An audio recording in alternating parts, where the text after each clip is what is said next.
10 ноябрьдә Чаллы-Зәй-Әлмәт автомобиль трассасы аша габаритты булмаган зур йөк транспорты узды. Нефт сәнәгате өчен кирәкле булган Әлмәткә узучы әлеге йөккә зур итеп бутан эшкәртү өчен реактор дип язылган. Әлеге йөкнең биеклеге 8 метр, авырлыгы 500 тоннадан артык. 10 ноябрьдә көннең икенче яртысында йөк Зәй районы чигеннән узды. Ул безгә Түбән Камадан килде. Аны Германиянең бер шәһәреннән диңгез һәм мигалар аша бирегә кайтарган булганнар. Әлеге йөк нефт сәнәгате өчен кирәкле җиһаздан гыйбарәт. Районда йөк 500, 110, 220 киловольтлы һава линияләре аша узды. Беренчесе аның урта пәнәче авылы янында урнашкан иде. Груз не габаритный. Линияләрне үзеп, габаритларга кадәр күтәргә туры килде. 4 бригада эшләй. Алар барсы да урында. Гомумән зур йөк узганы бар иде. Бу юлы исә габаритты булмаган зур йөк транспорты уза бит. Шуңа бик җитди әзерләндек ди Евгений Михайлов.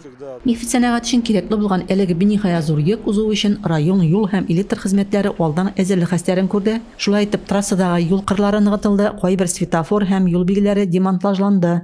Шул рәвешле әлеге мөһим йөк район биләмәсеннән үтсен өчен барлык ресурслар эшкә җигелеп, ул хәвеф-хәтәрсез генә узды.